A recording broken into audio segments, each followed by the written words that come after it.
मुशाहिदीन इकराम और खुसूसियत के साथ जनाब मौलाना सैयद तारिक पाशा साहब क़िबला, महफिल में मौजूद दोस्तों, बुजुर्गों और पर्दा नशीन सुनने वाली मुअज़्ज़ज़ दुख्तरान मिल्लत, आप तवील तकारीर सुने और 6 दिसंबर फिर एक बार आपके सामने वो मनहूस दिन है।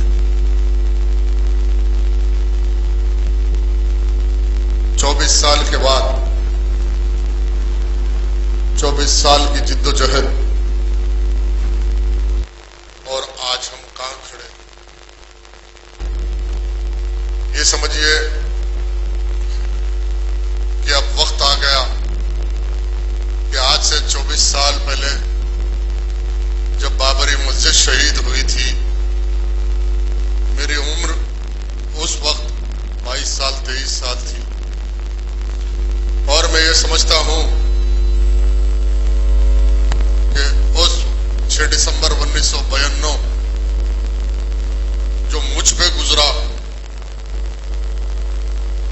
उस वक्त के नौजवानों पे गुजरा, उस वक्त के बुजुर्गों पे गुजरा, उस वक्त के मुसलमानों पे गुजरा, उस वक्त के आलम इस्लाम पे गुजरा। क्या हम आज की तारीख में जो बच्चा 22 साल का है, वो कैफियत क्या आज बाबरी मस्जिद के लिए बाकी है? क्या हम इस बात में कामयाब हैं कि हम हमारे जज्बात को अपनी नस्लों तक पहुंचा सकते? क्या हमारी इंसाफ की लड़ाई को हमने विरसे में उनके खौफ को बेदार करने के लिए कोई जिद्दोजहद किया? बाबरी मस्जिद को हमने उस मुकाम पे बनाया, बना सके या इंशाल्लाह आगे बनेगी, ये एक अलग बहस है। लेकिन अगर कोई कौम अपने मकासद से जिद्दोजहद से हट जाती है और जुल्म और नाइंसाफियों को भूल जाती है, तो यकीन आप ये देख लीजिए कि ये कौमों के ज़वाल का सबब बनता है। आज शहरियान हैदराबाद 6 दिसंबर 1992 का रोज और आज की तारीख ऐसा महसूस हो रहा है कि मुसलमानों की कोई इससे कोई वाबस्तगी नहीं। आज कोई जमाती सतह पे कोई जमातें सामने आके काम करने के लिए तैयार नहीं। बिलखुसूस मजहबी शख्सियतें बाबरी मस्जिद को भूल गई, बाबरी मस्जिद की बाजियाबी को भूल गई। किसी शख्सियत के नारे मारना, हुकूमतों की तारीफ करना, इख्तिदार के लिए सबबंदी करना, मफाहमत के लिए लोगों के सामने झुक जाना, कुछ ऐसे हालात इस 24 साल में मुसलमान माशरे में पाए जा रहे हैं। मैं खुसूसन गुज़िश्ता चंद दिन से देख रहा हूं, क्या कोई जमात के जानिब से बंद का ऐलान आएगा? आप सेकुलर जमातें तो छोड़िए, कोई मजहबी जमात, कोई मुसलमानों की समाजी तंजीमें उठेगी। लेकिन अल्लाह का करम है कि जिस नजरिए पे मजलिस बचाओ तहरीक काम कर रही है, वो नजरिया बाबरी मस्जिद नहीं, बल्कि वो नजरिया इस मुल्क में मुसलमानों के साथ इंसाफ को कायम करने का नजरिया। बाबरी मस्जिद जब इंसाफ की लड़ाई लड़ी जाएगी तो बाबरी मस्जिद उसी मुकाम पे बनेगी। जब आप इंसाफ की लड़ाई से राह फरार इख्तियार कर लेंगे तो अल्लाह का घर आपका मुकद्दर नहीं हो सकता, इसलिए कि अल्लाह इंसाफ को पसंद करता है। इंसाफ को कायम करने वालों की अल्लाह मदद करता है। आज आप गौर कीजिए, ये तवील तारीख है बाबरी मस्जिद की शहादत के पीछे जो मंसूबा, जो साजिशें हुई, और कई किताबें, कई फलसफे, कई अखबार के नामनिगारों ने अखबारात के सफात में लिख के बन दिए कि साजिशें कैसी। तो 24 साल की तारीख को मैं एक ही लफ्ज में आपके सामने रखूंगा कि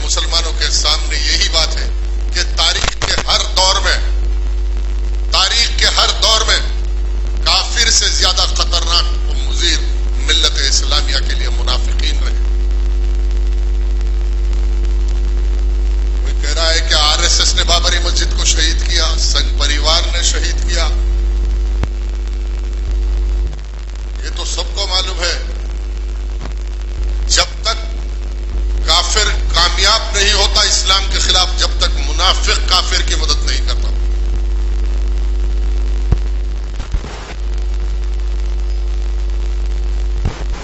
आप आक़ाए नामदार हुज़ूर अहमद मुस्तफ़ा मोहम्मद मुस्तफ़ा मोहम्मद अरबी रूही फिदा कमली वाले मुस्तफ़ा सल्लल्लाहु अलैहि वसल्लम की सारी हयात मुबारक आपके सामने है।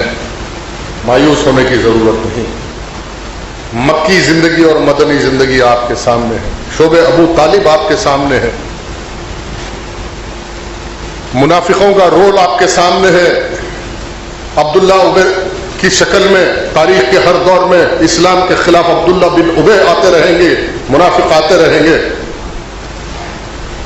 मैदान करबला में आले रसूल को यजीद ने शहीद नहीं किया। यजीदियत को कामयाब बनाने के पीछे मुनाफिकत थी। आज आरएसएस और आरएसएस के एजेंडे को अब यकीनन हर शख्स को शोहरत, दौलत, इख्तिदार अजीज होता है। हर शख्स चाहता है कि मैं शोहरत हासिल करूं। हर शख्स इस दुनिया का रूह जमीन पे कोई ऐसा शख्स नहीं है, कोई ऐसा फर्द नहीं जो नहीं चाहता कि मैं दौलतमंद बनूं। कोई शख्स ये नहीं चाहता कि मैं इख्तिदार वाला बनूं। लेकिन मेरे भाई, मुसलमान के लिए शोहरत, दौलत और इख्तिदार, उसके लिए अल्लाह रब्बुल आलमीन ने एक दायरा तरतीब दिया। वो दायरा शरीयत है।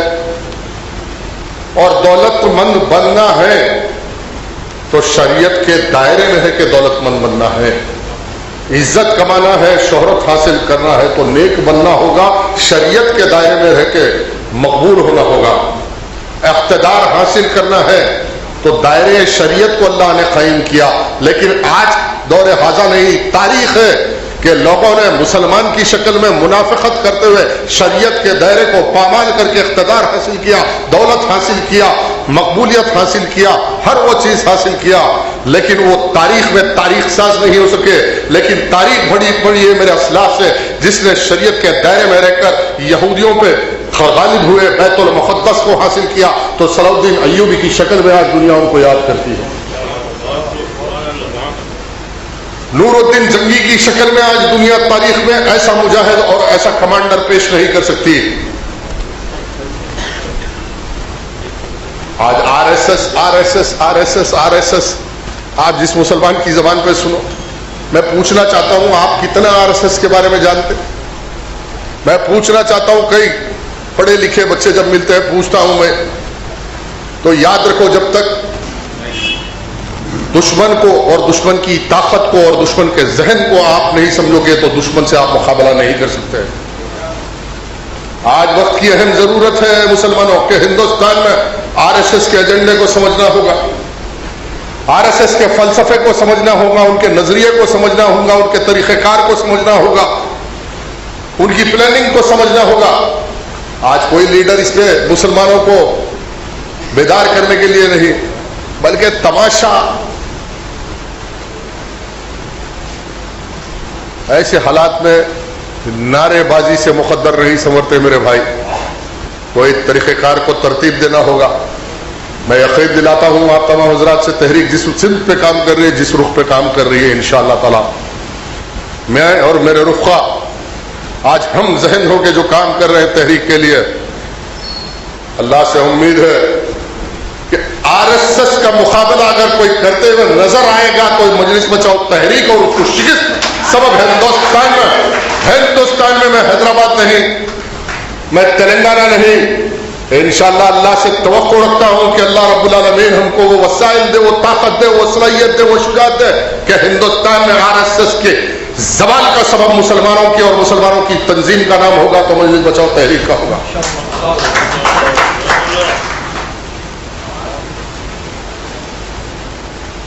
आज गौर कीजिए कि आरएसएस क्या है। बहरहाल इस मुल्क में हम हिंदू मुस्लिम तसादुम, हमारे असलाफ ने इस मुल्क के लिए कुर्बानियां दी। यह मुल्क आज मुल्क है तो मेरे असलाफ की जूतियों के सदक़े में है। ख्वाजा गरीबन नवाज रहमतुल्लाह अलैह के जूतियों के सदक़े में बाकी हिंदुस्तान है। अरे हमने एक एजेंडा लाया था इस मुल्क में, ख्वाजा अजमेरी चिश्ती रहमतुल्लाह अलैह की शक्ल में जब हम दाखिल हुए तो इस मुल्क को इंसानियत हमने दिया, इंसाफ हमने दिया, जीने का तरीका और सलीका हमने तुमको बख्शा। और आज आप गौर कीजिए, हिस्सा मुख्तसर यही है कि आप दुश्मन को नहीं जानते, दुश्मन से मुकाबला नहीं करते, सिर्फ तकारीर करना, टीवी के न्यूज़ सुन के न्यूज़ों पे तबसरा करना। जो कुछ आज हिंदुस्तान में डिमोनेटाइजेशन के नाम पे हो रहा, याद रखो ये अल्लाह की मर्जी है। जिस हुकूमत को कायम किया गया था दहशतगर्दों फासिस्टों की जानिब से, और कुछ लोग कांग्रेस से तंग आकर एक तब्दीली के लिए जिसको वोट दिया था, 2 साल 2.5 साल में आप देख रहे कि घर वापसी, लव जिहाद, मुसलमानों पे जुल्म, मारम गाटम सारे मुल्क में चलाने की जो मुहिम चल रही थी, अल्लाह ने किसी मजलूम की सुन लिया। वो मजलूम की दुआ का नतीजा है कि नरेंद्र मोदी ने डिमोनेटाइजेशन के नाम पे विनाशकाले विपरीत बुद्धि जिसको कहते हैं कि जब अल्लाह किसी को जवाल देता है तो उसकी अक्ल खींच लेता। जो लोगों ने उसको वोट दिया था, आज आप देख रहे हैं ना, व्हाट्सएपों पे आ रहा, बड़े बड़े बटुआ लगा के हिंदू बहना गालियां दे रहे इसको। अरे मियां, आप क्यों परेशान है? जो कुछ हो रहा होने दीजिए। अल्लाह जो कुछ कर रहा मजलूमों के लिए कर रहा। जब कोई तुम्हारी आवाज नहीं थी, सब सौदे कर लिए। ऐसे हालात कि अब हिंदुस्तान में 180 280 से 2/3 इख्तिदार हासिल कर लेंगे, कानून में तब्दीली ला देंगे, शरीयत मोहम्मदी को खत्म कर देंगे, हिंदू राष्ट्र बनाएंगे। अरे सब तुम्हारी प्लानिंग थी, लेकिन अल्लाह को जो मंजूर था आज हो रहा। आज सर्वे बता रहा है कि नरेंद्र मोदी कल इलेक्शन होगा तो इसकी और इसकी पार्टी की जमानत नहीं बच सकती हिंदुस्तान में। बाबरी मस्जिद के फलसफा उसको समझने की जरूरत है। इस मुल्क में एक दस्तूर है, कॉन्स्टिट्यूशन है, और बीजेपी की कामयाबी नहीं भाई। मैं पूछना चाहता हूं, क्या हिंदुस्तान का सेकुलरिज्म और सेक्युलर दावे करने वाले वो लोग कसूरवार है बाबरी मस्जिद की शहादत के? मैं पूछना चाहता हूं, कहां थे जी? नजरिया होता है कन्विक्शन और कन्वीनियंस की बुनियाद पर। कन्विक्शन यानी मैं इस नजरिए से वाबिस्ता हूं। अगर हिंदुस्तान की वो जमातें जो समाजवाद की बात करती है, सेकुलरिज्म की बात करती है, क्या ये समाजवाद और सेकुलरिज्म की बात करने वाले जमातों ने बीजेपी के नजरिए की तायीद करके हिंदुस्तान में फासिस्ट आरएसएस की मदद की या नहीं की? आज सवाल यह है कि इलाहाबाद हाई कोर्ट का एक जजमेंट आया मेरे भाई। अगर कोई समझ रहा कि यह बाबरी मस्जिद का फैसला नहीं होगा बल्कि हिंदुस्तान में सेकुलरिज्म का फैसला होगा, आइन का फैसला होगा, कल सुप्रीम कोर्ट का जब फैसला आएगा, यह फैसला बाबरी मस्जिद की जमीन का फैसला नहीं, हिंदुस्तान के मुस्तकबिल का फैसला होगा। इसलिए कि दुनिया की तारीख है मेरे भाई, कि तारीख यही गवाही देती है जब जब कोई अक्सरियत हिंसों की ताकत की बुनियाद पर किसी अक़लियत के जमहूरी हुकूक को पामाल करती है, उसका गला घोंटती है, उसका नतीजा यह होता है कि खाना जंगी होता है। और जब खाना जंगी होती है, अक्सरियत की तरफ से दहशतगर्दी होती है, तो नितने दहशतगर्दी माशरे में पैदा होती। उससे अक्सरियत तबाह नहीं होती बल्कि माशरा तबाह होता और अक्सरियत को नुकसान उठाना पड़ता। मैं इंतबा देता हूं इस जलसे से जो अक्सरियत की बात करते, मेजॉरिटी और माइनॉरिटी की बात करते। जब एल.के. अडवाणी इस मुल्क में, आज देखो एल.के. अडवाणी कहां है भाई? एल.के. अडवाणी कहां है? हिंदू राष्ट्र का सबसे बड़ा सम्राट, हिंदू राष्ट्र बनाने वाला। जब मैं बाबरी मस्जिद शहीद हुई मैं इंजीनियरिंग फाइनल ईयर करके आया, 23 साल की उम्र थी। जब ऐसा महसूस होता और समझ में भी नहीं आता कि इसका अल्टरनेट क्या है। आज नरेंद्र मोदी मेरी नजर में यह है कि एलके आडवाणी से ज्यादा गुमनाम हो जाएगा मुस्तकबिल में। ये इसका नाम लेने वाला कोई नहीं रहेगा। आज आडवाणी का कोई नाम ले रहा क्या भाई? अरे कल हम लड़े थे बाबरी मस्जिद के लिए, आज भी हम हैं। हमारे साथ साजिशां, पुलिस का जुल्म, इलेक्शन हरा दे रहे, लेकिन अल्लाह का करम है जब भी मैदान में निकल रहे हजारों लोग फिर पीछे जा रहे हैं। ये अल्लाह का करम है। हम बाकी है ना, हम बाकी है या नहीं है? आज गौर करो हमारे मुखालिफिन, तुमने 10-10 करोड़ रुपए पुलिस के आला अहदेदारों को देके इलेक्शन हराने के लिए कोशिश किए, उसके बावजूद मैं बाकी हूं, मेरी तहरीक बाकी है।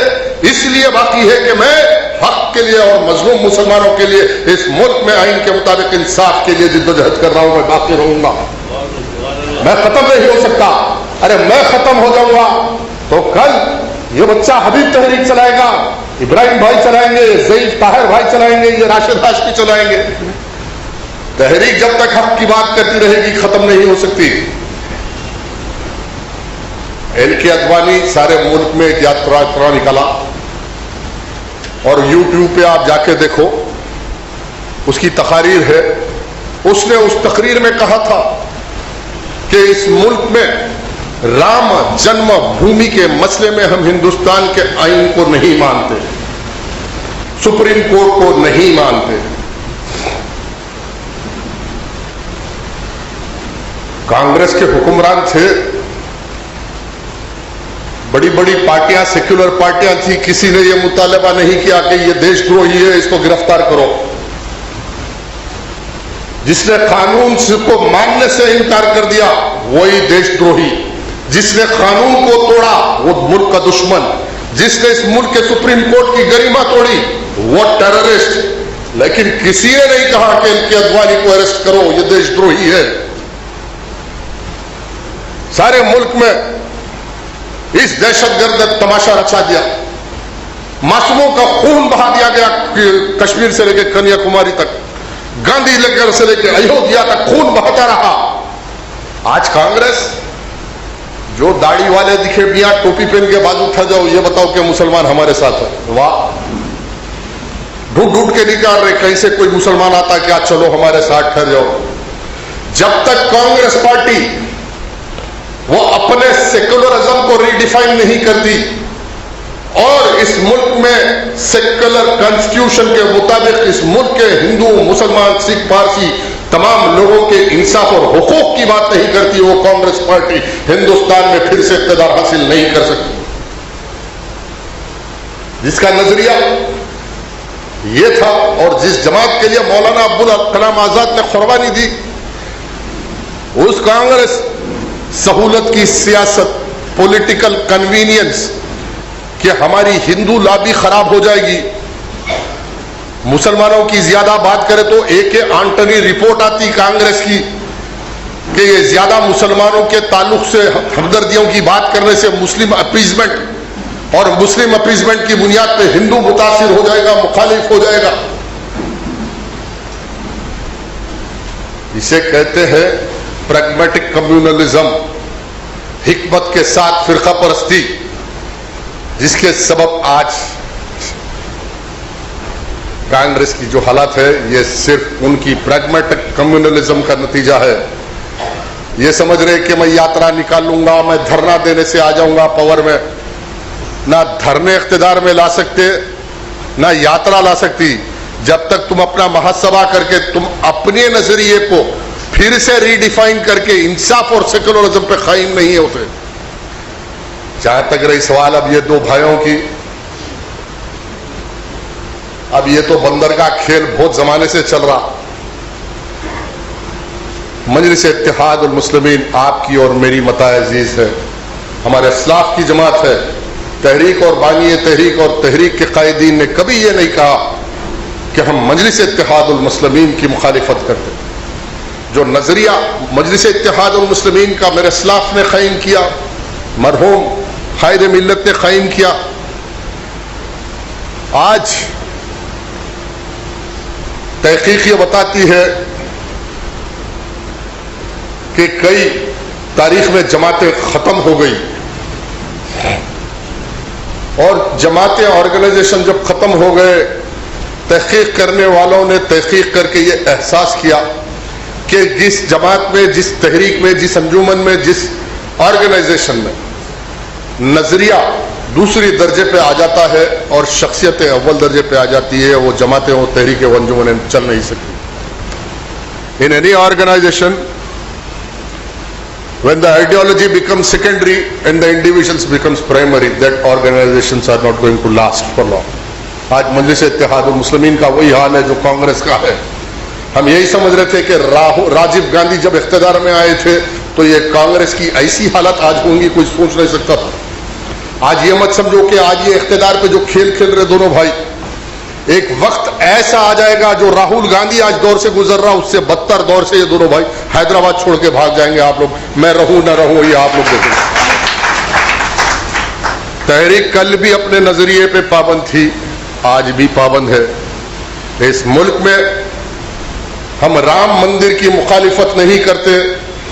मैं तहरीक के सदर की हैसियत से ऐलान कर रहा हूं कि अगर हिंदुस्तान में मेरा हिंदू भाई, ये दारुल मुत्तहिदा है, ये दारुल हरब है, ना दारुल इस्लाम है, ये दारुल मुत्तहिदा है। यहां पे हर मजहब का शख्स, हिंदू, मुसलमान, सिख, पारसी, ईसाई, तमाम लोग अपने अपने मजहब पे इस मुल्क में साझेदारी के जरिए एक सोशल ऑर्डर के तहत हमने इस मुल्क को आजाद भी कराया, इस मुल्क को तरक्की भी दिलाई और हमारी नस्ल दर नस्लें इत्मीनान से जिंदगी गुजारी।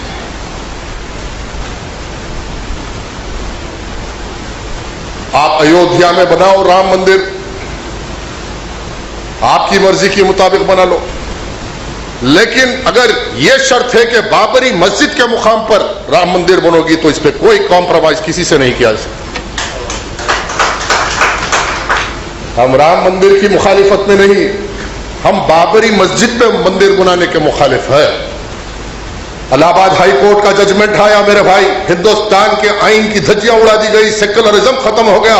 कहां थे सेकुलर पार्टियां, कहां थी कांग्रेस, कहां थे असदुद्दीन ओवैसी? आओ आज तुम्हारे टीवी चैनल पे मैं मुबाहिसा करने के लिए तैयार हूं। मैं एक दावत देता हूं असदुद्दीन ओवैसी जो आज टीवी चैनलों पे आकर मुख्तलिफ उन्वानों से गुफ्तगू करने वाले, क्या बाबरी मस्जिद के मसले में जब अयोध्या इलाहाबाद हाई कोर्ट का 30 सितंबर 2010 को फैसला आया तो कई टीवी चैनल पर असदुद्दीन ओवैसी आया?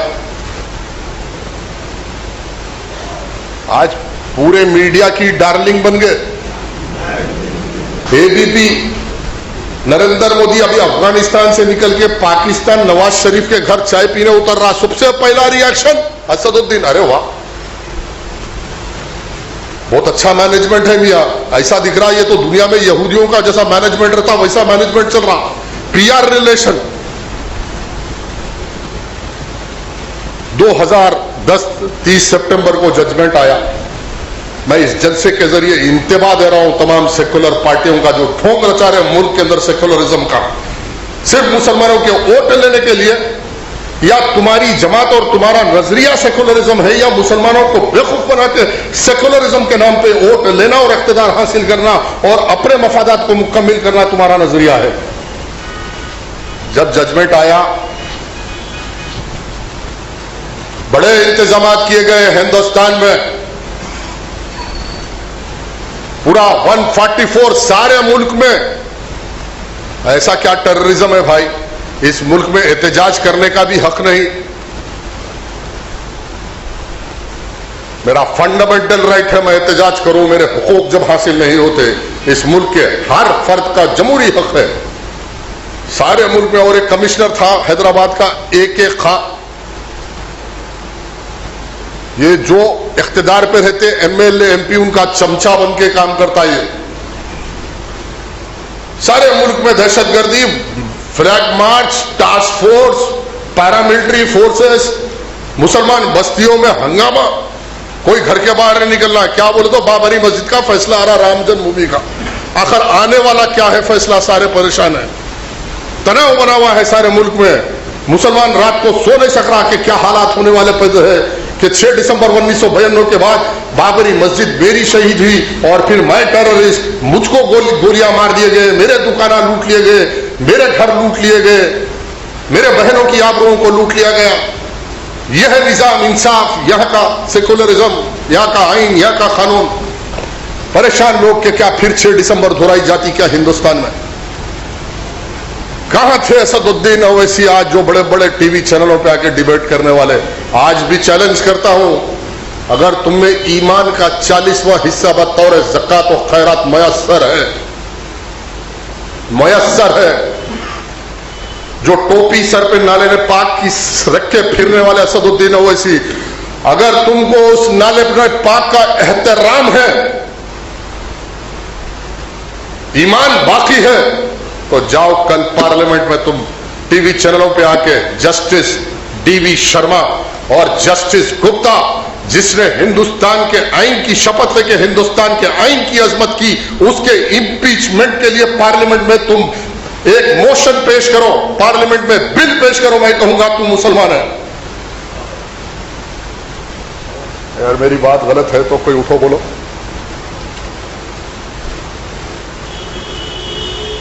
हिंदुस्तान में फैसला आ गया कि हाई कोर्ट का जज ये कह रहा कि ये आस्था का मसला है, फेथ एंड स्पिरिट का मसला है।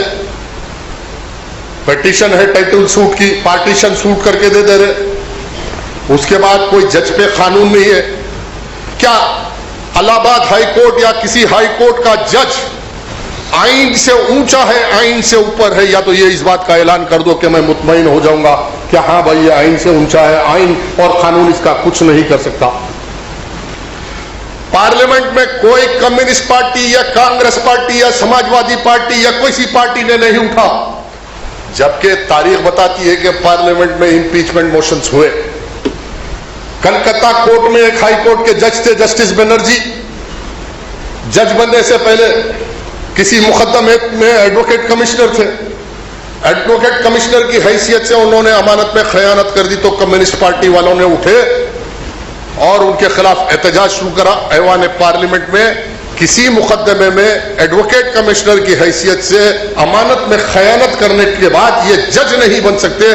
जज बनाने पर पार्लियामेंट में इंपीचमेंट मोशन लेके आया था, लेकिन इलाहाबाद हाई कोर्ट के जस्टिस शर्मा और गुप्ता जो आइन की कसम खा के बैठे थे कि इस आइन के मुताबिक फैसला करेंगे, इंसाफ करेंगे, उस आइन की अजमत रेजी और बलात्कार करने पे किसी ने आवाज नहीं उठाया। मैं पूछना चाहता हूं, हिंदुस्तान के सेकुलर और सेकुलरिज्म की बात कर रहे हैं। अरे हम कल भी सेकुलर थे, आज भी सेकुलर है। हम किसी हिंदू मुसलमान के नाम पे नहीं, इंसाफ की लड़ाई हम लड़के रहेंगे। फिर एक बार बोल रहा हूं कि दोनों भाई ये छोड़ो, मदारियों का खेल छोड़ो, बंदरों को नचाते हुए फिरना छोड़ो। अगर सही लड़ना है तो पहले नजरिए को कायम कर लो। ये छिछोरे हरकतों से मुसलमानों का और मुस्तकबिल नहीं समझता, कोई जमात नहीं चलाई जा सकती। इंतहा हो गई बस ये काले ऐनका लगाना, बैनरा लगाना, औकाफ के जमीनों पे कब्जा करना, कब्जा करने वालों की मदद करना, हुकूमतों को ब्लैकमेल करना। अब लोग बोल रहे कि केसीआर कई को पीछे है, कई को पीछे है।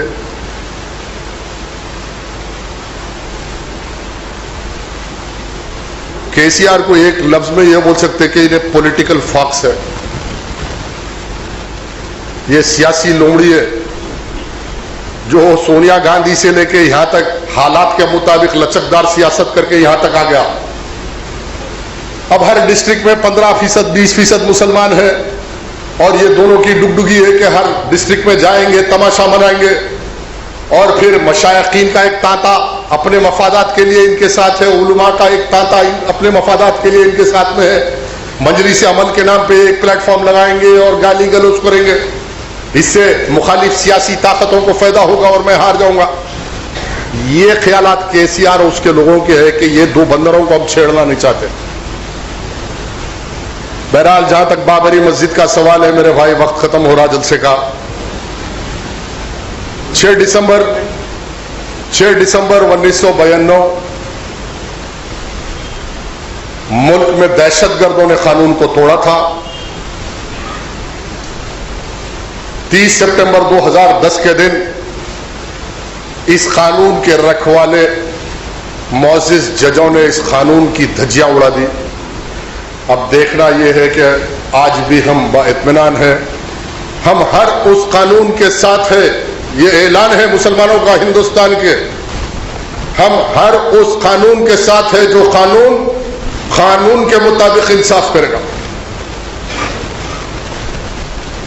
अगर कानून को तोड़ मरोड़ के पेश किया जाएगा और फिर इंसाफ के नाम पे फैसले दिए जाएंगे तो याद रखो, जब मजलूम को इंसाफ नहीं मिलेगा तो मजलूम अपने इंसाफ के रास्ते खुद तलाश कर लेगा। इसका नाम जिहाद है, यह टेररिज्म नहीं हो सकता।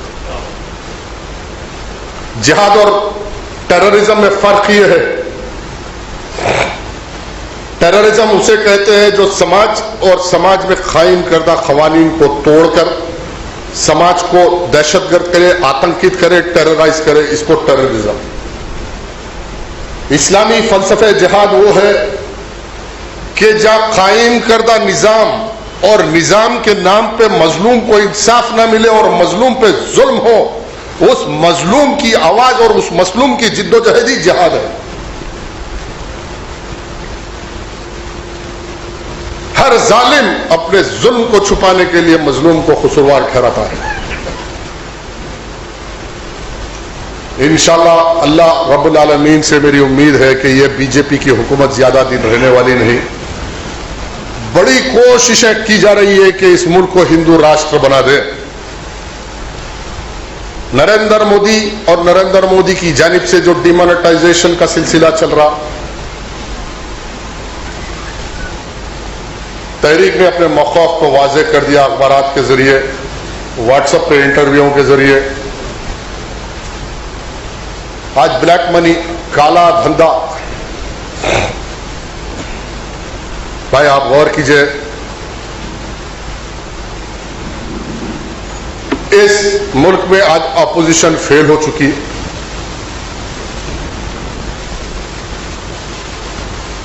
मंजिल और रास्ते को तय्युन नहीं कर सक रहा इस मुल्क का अपोजिशन।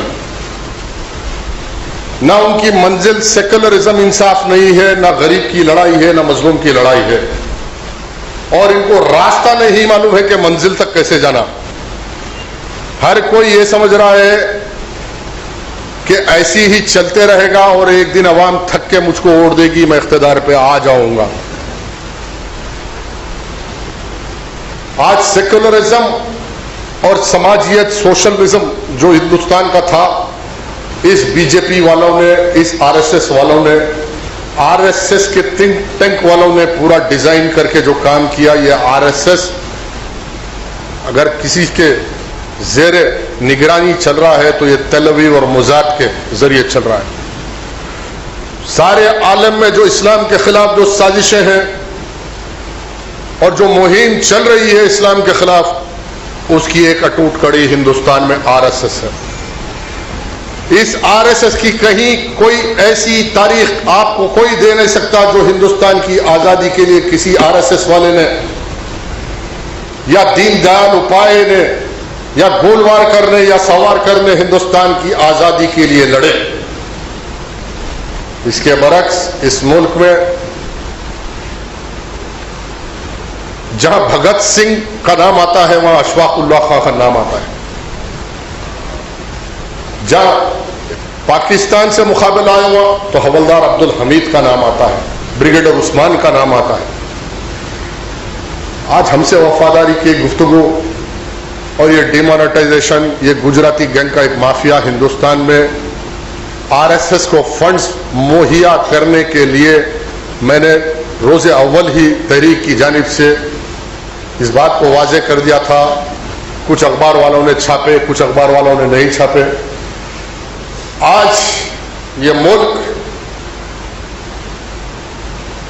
अंबानी अदानी का जो नेक्सस है, इस मुल्क में इस डिमोनेटाइजेशन से आखिरी पाए पे खड़ा हुआ वो गरीब वो मसलूम, चाहे वो हिंदू हो के मुसलमान हो, एक नया साम्राज्य कायम किया जाएगा इस मुल्क में। और नए साम्राज्य की यह तारीख होगी कि जिस तरह अमेरिका में आज 1% लोग 90% दौलत पे काबिज है, इस कांग्रेस के साम्राज्य ने 60 साल की तारीख में यह दिया इस हिंदुस्तान के हिंदुस्तानी को कि 1% लोग 60% दौलत पे काबिज है। और ये नया साम्राज्य एक नई डिफिनेशन देगा, रीडिफाइन करेगा हिंदुस्तान की सियासत को, इंडियन पॉलिटिक को, कि जो आज टीवी चैनलों के बारे में कहा जा रहा है कि टीवी चैनल सिर्फ नरेंद्र मोदी के एंगल से गुफ्तगू की जा रही है, उसकी तारीद और तारीफ की जा रही है। ये तमाम न्यूज चैनल है, ये न्यूज हाउसेस अगर कोई कंट्रोल कर रहा है तो ये सिर्फ और सिर्फ आरएसएस का माफिया इस मुल्क में ब्लैक मनी की ताकत की बुनियाद पे आज ज़राए अबलाग को कंट्रोल किया जा रहा। उनके अपने नजरिए को समाज में उतारने की कोशिश की जा रही है ताकि इस मुल्क का आम हिंदू हो के मुसलमान हो या कोई हो, उनकी बगावत पे अब मैदान में न उतर आए। आज समाजियत का तकाजा है कि कोई समाजवादी कायद इस मुल्क में जयप्रकाश नारायण या राम मनोहर लोहिया जैसा कोई मैदान में उतर के काम करने के तैयार नहीं, इसलिए कि तमाम समाजवादी और समाजियत की बात करने वाले तमाम के तमाम ब्लैक मनी में डूबे हुए, खानदानी दौलत और ब्लैक मनी में डूबा हुआ ये हिंदुस्तान का सियासी पस मंजर कल ऐसे हालात हिंदुस्तान के आम आवाम को देगा कि गरीब जो आखिरी दर्जे पे खड़ा हुआ है वो दम घुट के खुद ब खुद मर जाएगा और एक नया साम्राज्य, और उस साम्राज्य के बाद इस साम्राज्य में हिंदुस्तान के सेकुलरिज्म पे हमला करके हिंदू सम्राट हिंदुस्तान को बना दिया जाएगा। ये साम्राज्य कैपिटलिस्ट निजाम की अगर मुखालिफत करना है तो इस्लाम का एक फलसफा है जहां अल्लाह के हबीब ने फरमाया था कि सादक़ल लज़ी हक़्क़ल हक़्क़ा, जब तक हकदार का हक नहीं दिया जाता दुनिया में अमन क़ायम नहीं किया जा सकता। अगर ये समझने वाले कि डिमोनेटाइजेशन से ब्लैक मनी खत्म हो जाएगा तो कल ही की बात या परसों की बात है, ज़राए अबलाग ने बताया कि बेंगलुरु में एक IAS ऑफिसर के घर से 4,97,00,000 रुपए नरेंद्र मोदी के 8 तारीख के ऐलान के बाद छपने वाली 2000 की नोटों के साथ घटा। नारायणगुड़ा में 97 लाख रुपए 2000 की नोटें घटी। हिंदुस्तान भर के अंदर गरीब 5-5 घंटे लाइन में खड़े होकर 2000 रुपए के लिए तरसता, लेकिन आज 5-5 करोड़ रुपए IAS और IPS ऑफिसरों के घरों से घट रहे। ये निजाम क्या साम्राज्यी निजाम की तरफ नहीं बढ़ रहा कि जहां गरीब गरीब मरता है और गरीब काम करके सिर्फ मर जाता है, उसका हक नहीं दिया जाता और दौलतमंद लोग गरीबों पे हुकूमत करते हैं। ये साम्राज्य नरेंद्र मोदी और उसके अहलकारों ने कायम करने की का आगाज हिंदुस्तान में शुरू कर दिया। ये साम्राज्य अगर चलेगा तो इस मुल्क में खाना जंगी पैदा हो जाएगी हुकूक के लिए, और बिलखुसूस हिंदुत्व की जो लहर चलाने की कोशिश की जा रही है मुसलमानों से ज्यादा इस मुल्क के दलित और पिछड़े तबकों के खिलाफ है। मंडल कमीशन आया और मंडल कमीशन के उस असर को रोकने के लिए आरएसएस ने हिंदुत्व और हिंदू राष्ट्र के नाम पर इस मुल्क में कार सेवा निकाली। आज वक्त का तगाजा है कि मुसलमान और जिम्मेदार मुसलमानों को, मैं अब असदुद्दीन अकबरुद्दीन या उनके हाशिए से मुखातिब नहीं हूं, ना उनसे शिकायत की गुफ्तगू है, लेकिन और भी तो लोग जिम्मेदार हैं, आप भी तो जिम्मेदार हैं, मस्जिदों में कमेटियां हैं जिम्मेदार है। एक ऐसा माहौल पैदा कीजिए कि आप अपने असर की बुनियाद पर तब्दीली ला सकते हैं। ये नहीं भाई वो MLA क्या बोलेगा, गली का काउंसिलर क्या बोलेगा, जो लोग डरते हैं दुनिया में तब्दीली नहीं ला सकते। जो डर कर अपने ख्यालात को दिल में रख के मर जाते हैं वो दुनिया में तब्दीली नहीं लाते। जो अल्लाह से डरते हैं और हक की बात करते हैं यकीनन वही दुनिया में तब्दीली लाते हैं, इनकलाब लाते हैं। आज अगर मुसलमान माशरे में जब तक अपनी और अपने मफादात की शिनाख्त मुसलमान नहीं करेगा, अब इलेक्शन का मसला और आज मजलिस जमात का आप बड़े दानिश्वर लोग बैठे हुए, आप एनालिसिस कीजिए। मैं पूछना चाहता हूं कि क्या आज मजलिस में जितने लोग हैं उसका अगर ग्राफ बनाया जाए तो 95% ऐसे लोग हैं जो सिर्फ ना नजरिए से वाबिस्ता है, ना उनको मजलिस मालूम है, ना तारीख मालूम है, ना इस्लाम मालूम है, ना मुसलमानों के लिए एहसास है। सिर्फ मेरा मफाद है, मेरा सही की गलत की मफाद है, चाहे वो उलमा का तबका हो, मशाइखीन का हो, तिजारत का हो, सहाफत का हो या काले धंधे का हो, सूद का हो। यह है कि मेरी दुकान चल रही भाई, फोटो लगा के बैठा, यही माला हालात है ना मेरे भाई। 2% लोग ऐसे हैं, मैं भाई क्या करना, अगर मैं इनकी फोटो नहीं लगाया, इनके लोगों की मदद नहीं करा तो रात को मेरी होटल चलने नहीं देते, कंपल्शन, जबरदस्ती, प्रेशर में है। 1% लोग आज भी हुए जो मजलिस का नजरिया है उस नजरिए के लिए कुर्बानी दे रहे, मफाद नहीं, जा रहे, फिर रहे, काम कर रहे। अल्हम्दुलिल्लाह जिस तहरीक से मैं वाबिस्ता हूं, मेरे को इत्मीनान है कि मेरी तहरीक में लोग आज 95% जो भी लोग वाबिस्ता है, 10 होंगे, 50 होंगे, 1000 होंगे, लाख होंगे, 95% लोग नजरिए से वाबिस्ता है, कोई अपने मफाद से वाबिस्ता नहीं है। यह फर्क है आज तुम में और हम में, यह फर्क है नजरिए में, यह फर्क है काम में। आज हुकूमत मजलिस के और इख्तिदार से नहीं डरती, मजलिस बचाओ तहरीक की आवाज से डरती। ये तारीख आज केसीआर हो या मरकजी हुकूमत हो या कोई डिपार्टमेंट हो, ये मालूम है ये पहले कोई गुफ्तगू करते नहीं, जब करे तो किसी मकसद के लिए करते, और जब मकसद की करते तो मकसद से पीछे नहीं हटते।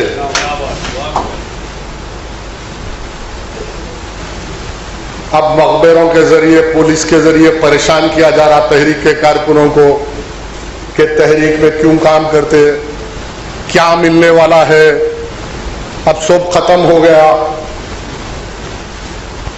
अब क्या हासिल होगा, क्या हासिल होगा। इंशाअल्लाह ताला अल्लाह रब्बुल आलमीन की शान बाकी है, दुनिया देखेगी ये तहरीक गालिब हो जाएगी। मजलूमों की दुआओं से कामयाब हो जाएगी। जिस मजलूमों के लिए बात कर रही है वो मजलूमों के लिए अल्लाह मेहरबान करे होके इस तहरीक को कामयाब कर देगा।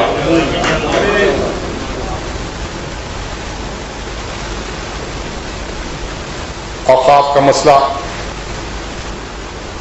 मेरे बड़े भाई मौलाना ताहिर पाशा खादरी साहब ने तवज्जो दिलाई। बालापुर की मस्जिद के लिए हमने बात जिद दी, रुताला बिगपेट की ईदगाह मरहूम गाज़ी मिल्लत तकिए मुगल फकीर के 28 एकड़, मैं और मरहूम आदम मलिक साहब मस्जिद शहीद हो गई थी। हैदराबाद में बाबरी मस्जिद, क्या भाई, हैदराबाद में तारीखी कुतुबशाही मस्जिद को मुसलमानों के महल्ले में आदि शहीद कर दिया गया था। अगर किसी ने रोका तो मरहूम आदम मलिक साहब, मैं और तहरीक के लोगों ने जाकर हंगामा किया। ये मजलिस के एमएलए आके तमाशा कर रहे थे, ये ज़ेबाबाग की मस्जिद। अब एक तरीक़ेकार ये है, कोई बोल रहा 12% रिजर्वेशन दे देते, 1000 करोड़ रुपए माइनॉरिटी फाइनेंस कॉर्पोरेशन को दे दिया, और फिर हम महमूद भाई जैसे ऐसे तो बहुत हवा के झोंके हम देखे, आते गए, शब्बीर अली फलाना फलाना आते जाते।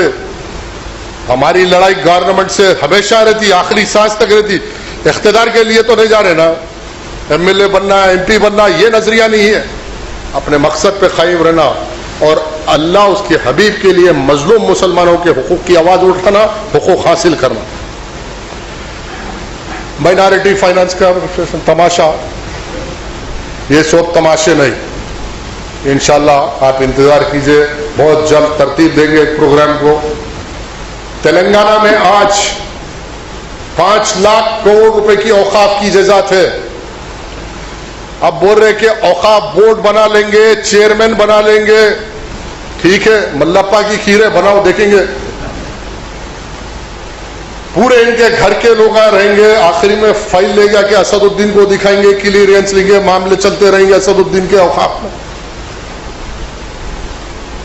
मैं आपको इत्मीनान दिलाता हूं, थोड़ा वक्त दरकार है। एक ऐसी मुहिम का आगाज करेंगे कि तेलंगाना की असेंबली में केसीआर को औकाफ की इजाजतों पे व्हाइट पेपर देना पड़ेगा। ये लड़ाई लड़ना है।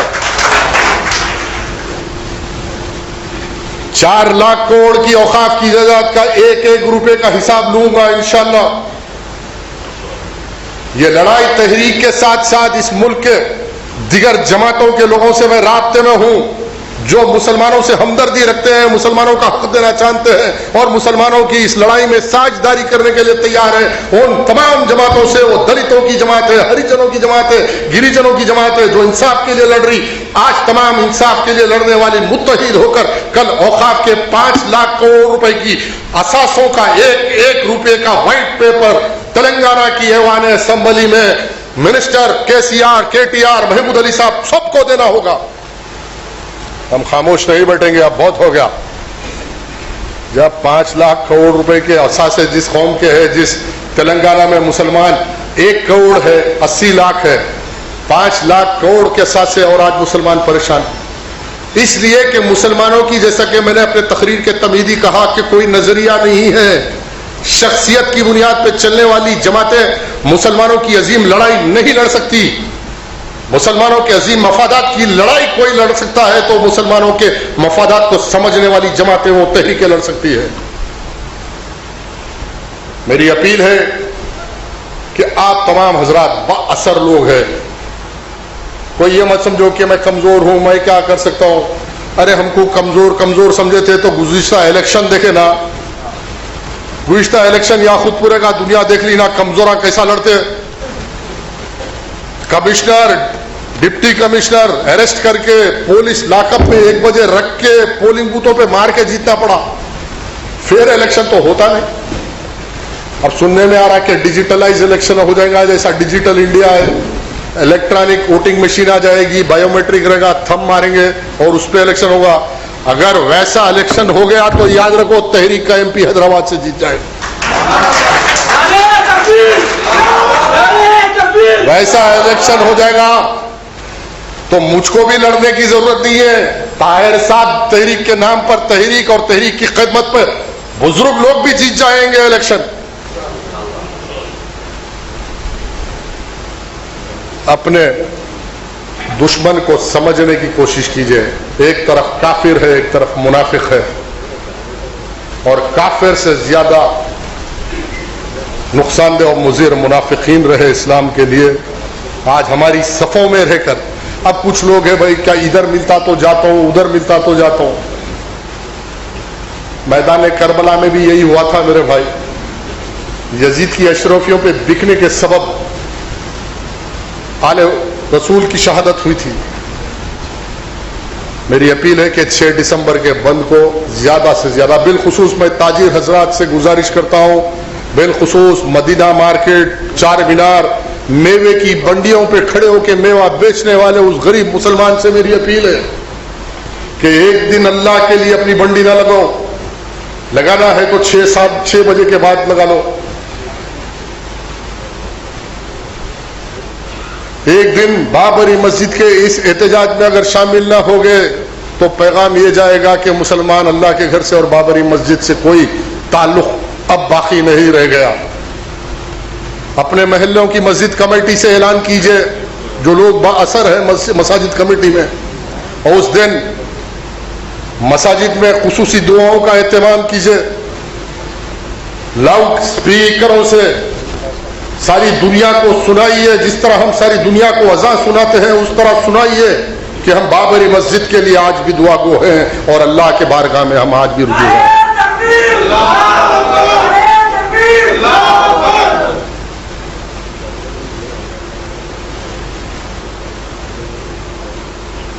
मैं अल्लाह से दुआ गो हूं कि अल्लाह रब्बुल आलमीन इस मकसद में आपको और मुझको कामयाब बनाए। अल्लाह से मैं दुआ गो हूं कि परवरदिगार जिंदगी के 24 साल मैंने बाबरी मस्जिद की शहादत के बाद यूं ही गुजार दिए। ऐ रब्बुल आलमीन तेरे हबीब के नारायण के सदक़े में वो दिन दिखा दे कि हिंदुस्तान के अंदर बाबरी मस्जिद फिर उसी मुकाम पर कायम हो। ऐ रब्बुल आलमीन इस मुल्क में हमको इज्जत की जिंदगी दे, हलाल रोटी खाने की तौफीक अता फरमा, हराम से हमको महफूज रख। ऐ मौला तू जिस चीज से नाराज है उस चीज से हमको दूर रख। तेरी राह में काम करने के लिए मौला तू हमको चुन ले। ऐ रब्बुल आलमीन तेरे हबीब के नालैन के सदक़े तुफेल में बातिल के जुल्म से बचा। ऐ मौला हमारे अमाल में कमी है, हमारे गुनाहों को तू माफ फरमा, हमको नेक बना दे और एक बना दे। ऐ मौला तेरे हबीब के सदक़े में इस तहरीक को कामयाब बना दे, मुसलमानों को नेक बना दे, एक बना दे, तहरीक की सफ़ों में इत्तेहाद दे और मुसलमानों को अपनी जमात मजलिस इत्तेहादुल मुस्लिमीन की बका के लिए मजलिस बचाओ तहरीक से वाबस्ता कर। अल्लाह इस जमात असलाफ की जमात को रुख तय्युन करने के लिए इस तहरीक को कायम कर दे, कामयाब कर दे। इस तहरीक का मौला तू जानता है कि इस तहरीक की क्या मकसद मकासिद है। कि अपने असलाफ की जमात को एक रुख तरतीब देने के लिए, मजलूमों की जमात बनाने के लिए जो जिद्दोजहद कर रहे हैं, मौला इस तहरीक को कामयाब कर दे। आखिर उद्दावाना अल्हम्दुलिल्लाहि रब्बिल आलमीन।